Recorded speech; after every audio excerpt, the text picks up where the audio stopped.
Hallo ihr lieben Kreativen, herzlich willkommen auf meinem Kanal Mellies Moments, herzlich willkommen in meiner kreativen Welt.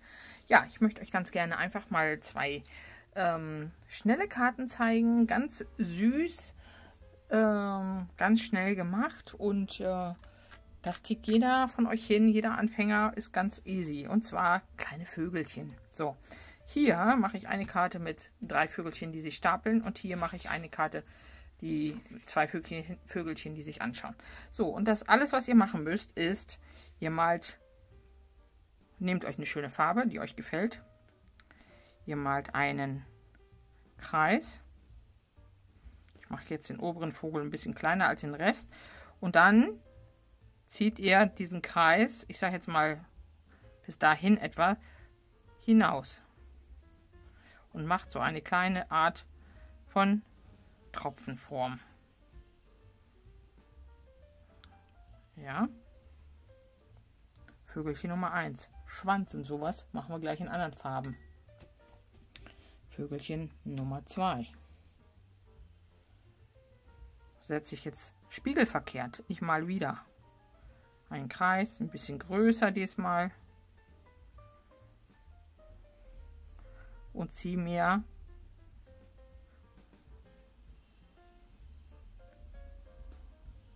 aus diesem Kreis sozusagen den Körper.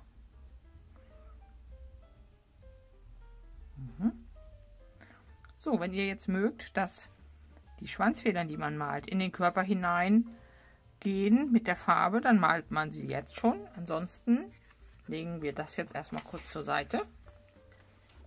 Und ich nehme mir die gegenüber sind. Da kann ich jetzt gleich die gleiche Farbe nochmal nutzen, die ich hier im Pinsel habe. Ich mache mir einen Kreis. Und ziehe mir hier den Körper von dem Vogel ein bisschen raus. Kann ich auch noch mal ein bisschen anderen Farbton mit hineinnehmen, wenn ich möchte. Das ein bisschen farbiger gestalten. Kann man machen, muss man nicht machen. Ne? Je nachdem, wie es einem gefällt.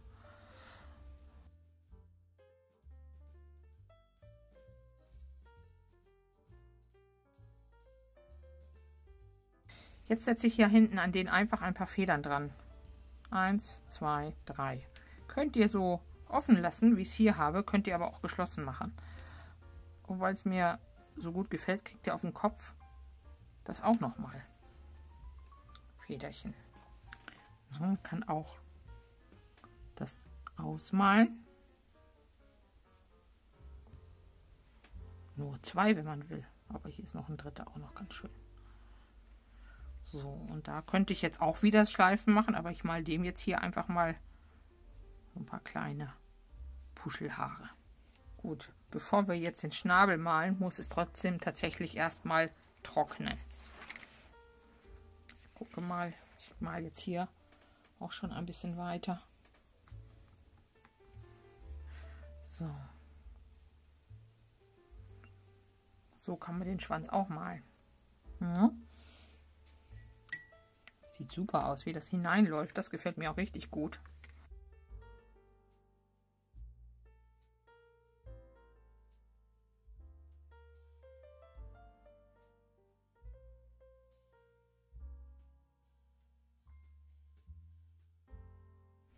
So, es geht weiter. Es ist getrocknet und dieses hier ist doch schon mal richtig schön verlaufen. Und auch dieses hier gefällt mir super gut. Und auch, also ich bin schon wieder begeistert, wie schön die Farben laufen. So, wir malen den jetzt kleine Schnäbelchen. Es gibt verschiedene Arten von sie zu malen. Ihr könnt sie ganz normal einfach so ein bisschen spitz malen. Könnt ihr auch gerne mit einem Buntstift machen, ja. Wer nicht so eine feine Hand hat mit dem Pinsel, macht das einfach mit einem Buntstift. Das ist doch überhaupt kein Problem, ne? Also, dann, hier will ich mal einen kleinen Vogel machen. Der will gleich ein bisschen piepen. Und deshalb mache ich den Schnabel hier ein bisschen geöffnet. Ja, der lässt gleich einen kleinen Laut von sich. Und der hier, der kriegt mal ein bisschen dickeren Schnabel. Das ist ein bisschen dickerer Vogel. So, sehr schön. Muss wieder trocknen. Legen wir zur Seite. Und so könnt ihr wunderbar auch eine ganze Reihe von Karten gestalten. Wenn ihr mehrere Sachen habt zu Ostern, ne, macht euch 4, 5 Stück und schiebt die immer an die Seite und nutzt die Trockenzeit für andere. Also man muss ja nicht immer die ganze Zeit an einem festhalten. So. Pieper hier hin. Ach, der hätte ich auch ein bisschen nach unten gucken lassen können. Passt mit der Frisur nicht. Also je nachdem, wo ihr die... Ich hätte jetzt zum Beispiel, ne, wenn die Frisur hier sitzen würde, dann könnte ich den Schnabel hier hin machen und der würde ein bisschen runter gucken. Habe ich jetzt nicht aufgepasst. Ja, jetzt knutscht er hier seine Liebste. Ist doch auch süß. Super. So. Okay. Kurze Pause wieder. Muss trocknen. So, es geht weiter. Es ist alles getrocknet. Ich schnappe mir einen Fineliner. Solltet ihr nicht mehr mit Wasser weiterarbeiten, könnt ihr jeden nehmen, den ihr wollt. Solltet ihr dann nachher nochmal zum Beispiel einen Flügel mit Aquarellfarbe auswählen wollen, müsstet ihr einen wasserfesten Stift nehmen. So, und jetzt fange ich an und das ist total wichtig. Ich umrande diese Vögel und es ist wichtig, dass ihr das nicht haargenau auf der Farbe macht, weil das wirkt langweilig. Das Einzige, wo ich recht dicht am Körper bleibe, ist hier die Schnabelpartie. Ja, ich drehe mir das jetzt mal so ein bisschen. Aber dann fange ich an und ziehe das hier luftig, da hat er nicht gemalt, um den Vogel herum und vor allen Dingen auch die Schwanzfedern. Den Schnabel mache ich genau. Dann setze ich mir hier ein kleines Auge rein. Mit einer Stelle, wo ich nachher noch, die lasse ich frei, ihr könnt es auch ganz schwarz malen, mit einem weißen Acrylstift drauf gehe. Ja, so, jetzt gehe ich hier weiter. Jetzt mache ich hier erstmal wieder am Kopf. Das ist das, was mir wichtig ist, dass das einigermaßen passt. Und dann gehe ich hier ganz locker, kann noch mal so einen Kringel reinmachen.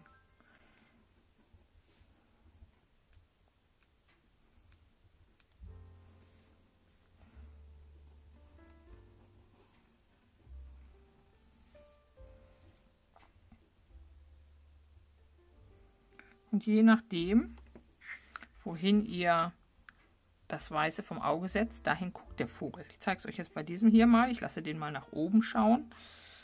Hier erstmal den Schnabel.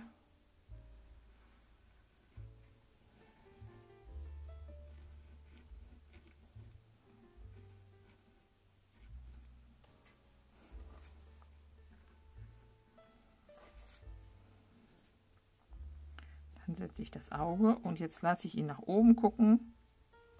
Das wird gleich mit dem Weiß besser sichtbar werden, ne? Indem ich das Weiße nach oben setze. Je nachdem, wo ihr das hinsetzt, schaut er nach hinten, nach oben, nach vorne, wie ihr wollt. Ne? So, hier kann ich jetzt noch mal ein paar Kringelchen als Haare setzen. So, jetzt haben die noch keine Flügel. Im Grunde setze ich die gleiche Form, wie der Vogel hat, noch mal als Flügel rein. Ja. Man kann auch, das nennt sich so Taku-Form, also gerade machen und dann runter machen. Das bleibt euch überlassen, was euch da gefällt. Sehr schön. So, bevor ich jetzt die Füße male, male ich mir erstmal einen Rahmen. Ich möchte denen einen Rahmen geben. Ich glaube, mache ich noch eine Beschriftung. Herzlichen Glückwunsch. Ach nee, den lasse ich jetzt einfach so. So, der Rahmen wird einfach von den 4 Ecken gezogen und den könnt ihr gerade ziehen. Ich mache das aber ganz gerne so, dass ich das hier so ein bisschen kringelig mache. Ja, ab und zu eine Schlaufe, ein kleines U, ein M und gebe dem Ganzen hier mal so eine Einfassung. So. Könnt ihr gut erkennen, ne? Denke ich mir. Okay. So, und jetzt geht es los und jetzt kriegen die Vögelchen Beine. So, der unten, der muss einen guten Stand haben. Der kriegt breite Füße. Dazu kriegt er 3 Zehen nach vorne und einen nach hinten. Ja. Der hier steht einfach mal so gerade. Kann man so lassen, aber auch den könnte man jetzt noch hier so ein paar Zehen malen. Muss man aber nicht. Ja. Und der hier steht auf einem Bein und das andere Bein hat er angewinkelt. Hier werde ich jetzt erst noch mal einen Stempel draufsetzen. So, ganz kurzen Augenblick. Stempelfarbe, Stempel.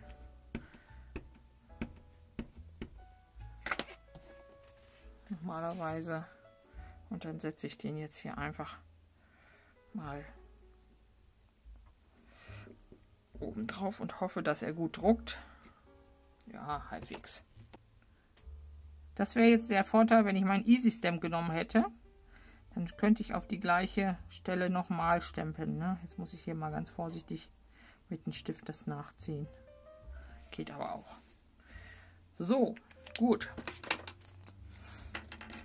So, hier mache ich jetzt so ungefähr das gleiche. Ich setze jetzt nur nicht den Rand so ganz super gekrisselt, weil hier schon so viel los ist, sondern ich setze den jetzt nur ganz leicht schwingend.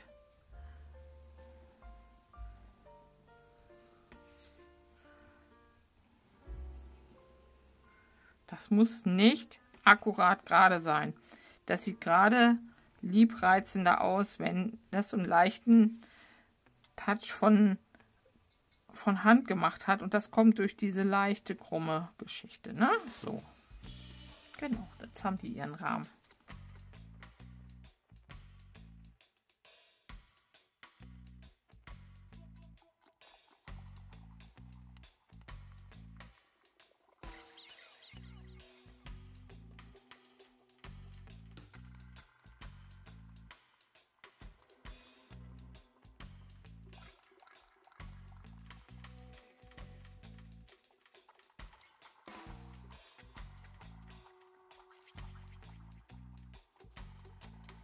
So, was ihr noch schön machen könnt, was dem Gesicht ein paar nette Ausdrücke gibt, ne? Hier rechts Mädchen kriegt Wimpern.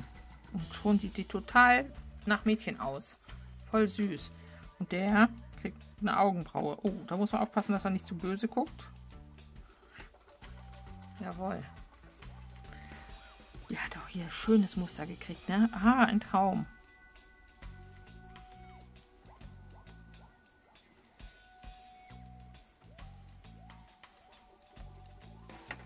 Jetzt könnten wir die Flügel mit Mustern versehen, mit Dudelmustern. Könnten wir ja mal machen. Ne? Zum Beispiel, ach, einfach nur mal Kreise.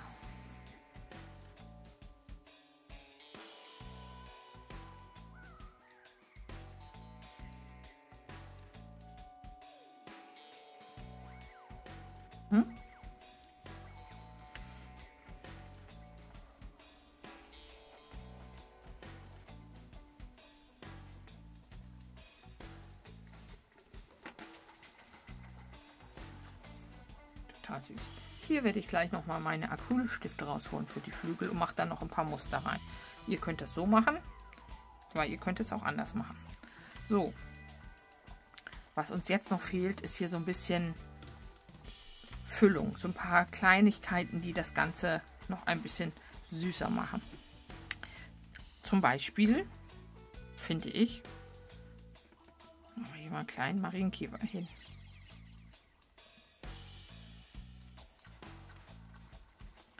Dann machen wir hier mal ein Kringelchen hin mit einem Blatt. Ihr macht ihr hier kleine Herzchenranke runter. Ja. Ihr macht euch hier so kleine Schwingel, heißen die. Diese Dinger.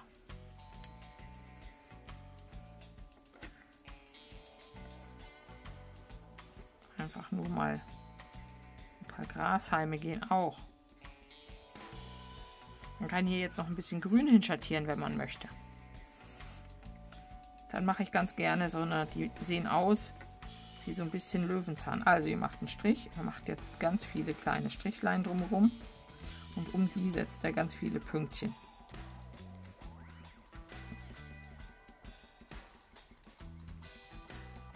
Guckt mal, wie süß. Das können wir nochmal machen.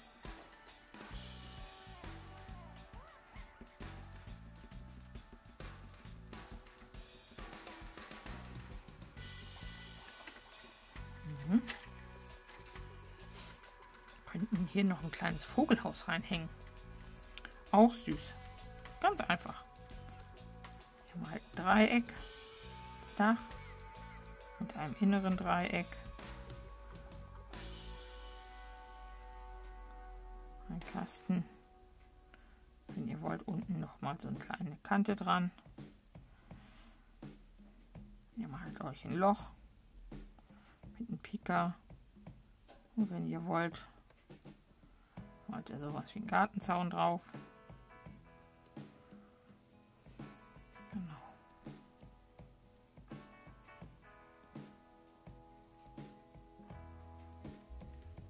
Ach, Zucker. Schleifchen dran. Blumenranke mit ein paar Blättern einfach.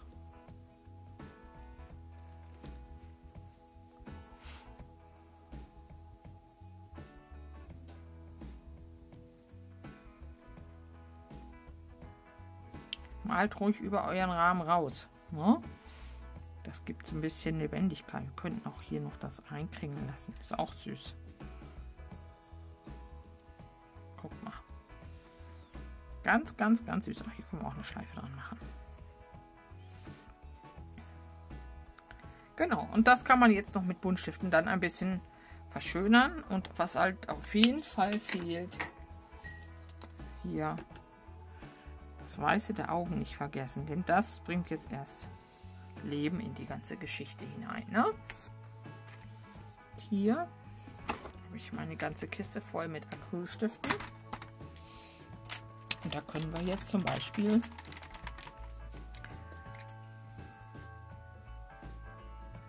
das Grün sieht man gar nicht so, ein bisschen noch das Ganze verzieren.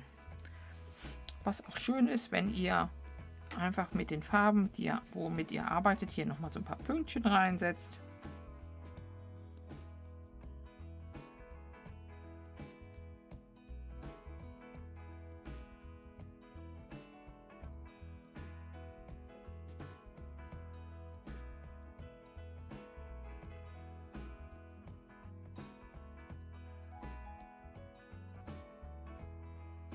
Die kleine Siegnote dürfen wir natürlich nicht vergessen.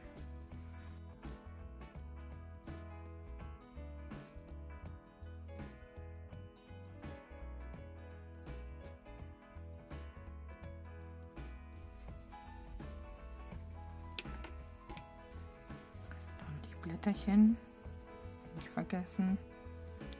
Hier auch unser Gras.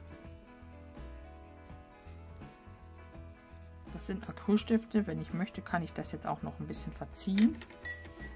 Ja. Indem ich hier jetzt mit einem feuchten Pinsel, ja, guck mal, da werden die Farben sogar noch ein bisschen schöner. Einfach so ein bisschen hier unten das Ganze.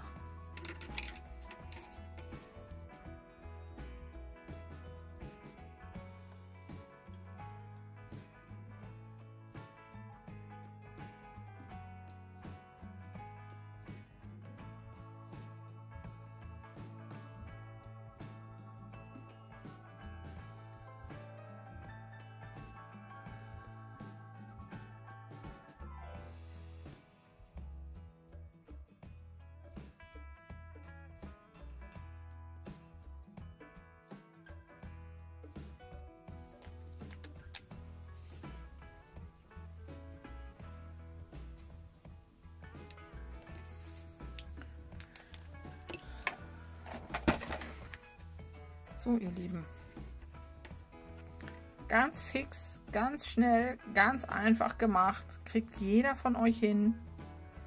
Ihr könnt euch austoben, ihr könnt Schwanzmodelle versuchen, ihr könnt Frisuren unterschiedliche versuchen, ihr könnt die Flügel unterschiedlich gestalten. Na, ist das nicht süß, wie die hier aufeinander hocken? Ist doch total allerliebst. Jawohl, ich klebe die jetzt nochmal auf und dann melde ich mich gleich nochmal bei euch. So, ihr Lieben, ich habe meine kleinen Birds, meine kleinen Vögel aufgeklebt und ist das nicht niedlich? Ich habe passende Karten dazu gefunden und ja, wie immer Na, ganz schnell gemacht. Da braucht ihr echt nicht viel Aufwand für. Selbst wenn er jetzt sagt, oh, ich finde die schön, aber ich habe keine Aquarellmalfarben. Ja, dann malt er das mit Buntstiften. Ist auch kein Problem. Ne? Von daher, oder wenn ihr auf Reisen seid und sagt, oh, ich habe jetzt alles nicht dabei. Aber sowas lässt sich immer mal eben hinkritzeln, ein bisschen ausmalen und ja, total niedlich, finde ich. Ne? Bin gespannt auf eure Rückmeldungen. Ja, und schon sind wir wieder am Ende von einem Video. Wenn es euch gefallen hat, lasst mir gerne einen Kommentar da, abonniert meinen Kanal, schaut in die Beschreibungen. In meiner Beschreibung findet ihr immer einen Code für die Farben von Victoria, von VH Aquarell. Wer da gerne mal bestellen möchte, kann ein bisschen sparen. Mit meinem Code Melanie5 kriegt man 5% auf einen Einkauf ab 50 €. Und ja, werdet kreativ. Und das passt ja auch schon fast zu Ostern, ne? Diese kleinen süßen Dinger. Mal gucken, was wir dann machen. Ich wünsche euch noch ein schönes, kreatives Schaffen. Macht es gut. Tschüss.